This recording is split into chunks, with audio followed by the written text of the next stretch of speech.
Hello বন্ধুরা, সবাই কেমন আছেন? আশা করি সবাই ভালো আছেন। আমি আজ অটো রিফ্রেশ নিয়ে আপনাদের মাঝে হাজির হলাম।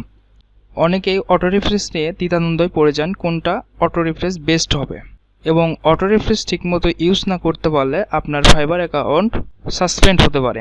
তার জন্য আমি বলবো একটি ভালো অটো রিফ্রেশ খুঁজে বের করে আপনি অটো রিফ্রেশটা ইউজ করেন। যারা অটো রিফ্রেশ খুঁজে পাচ্ছেন না তাদের জন্য এই ভিডিওটা আমি নিয়ে আসলাম। তো চলুন, কোন অটো রিফ্রেশটা ব্যবহার করলে আপনার ফাইবার অ্যাকাউন্টে কোনো সমস্যা হবে না এবং আপনি নির্ভয়ে অটো রিফ্রেশটা ইউজ করতে পারেন। আমি অনেক দিন থেকে এই অটো রিফ্রেশটা ব্যবহার করে আসছি। তো চলুন ভিডিওটা শুরু করা যাক। স্কিল টেক চ্যানেলে যদি আপনি নতুন ভিজিটর হন, হিট দ্য সাবস্ক্রাইব বাটন। আর যদি অলরেডি সাবস্ক্রাইব করে থাকেন তাহলে আপনাকে অসংখ্য অসংখ্য ধন্যবাদ। আমি মনে করি অটো রিফ্রেশের মধ্যে ট্যাব অটো রিফ্রেশ বেস্ট। আমি অনেক দিন থেকে ইউজ করে আসছি, কোনো সমস্যা পাইনি, ইনশাল্লাহ সমস্যা হবে না। আপনারাও এই ট্যাব অটো রিফ্রেশ ব্যবহার করতে পারেন। আপনারা এখানে ক্লিক করবেন, ক্লিক করার পর একটি বেস্ট অটো রিফ্রেশ পেয়ে যাবেন। Add to Chrome add extension.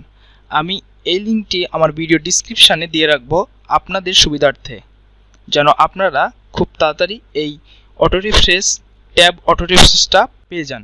আমাদের এটি ডাউনলোড হচ্ছে। ডাউনলোড হওয়ার পর আমাদের ডাউনলোড কমপ্লিট করার পর আমরা এটিকে আমরা পিন করে রাখবো। পিন করার পর আমরা ফাইবার অ্যাকাউন্টে যাব। ফাইবার অ্যাকাউন্টে যাওয়ার পর ট্যাব অটো রিফ্রেশে ক্লিক করব।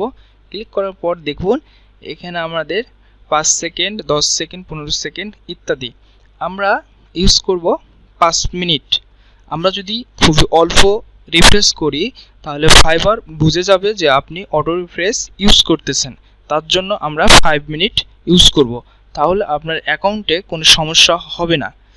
আমি অনেক দিন থেকেই এই 5 মিনিট ইউজ করতেছি এবং ফাইবার যারা কাজ করে সবাই 5 মিনিটই ইউজ করে। পরবর্তী ভিডিও দেখার জন্য আপনাদেরকে আমন্ত্রণ জানানো হলো।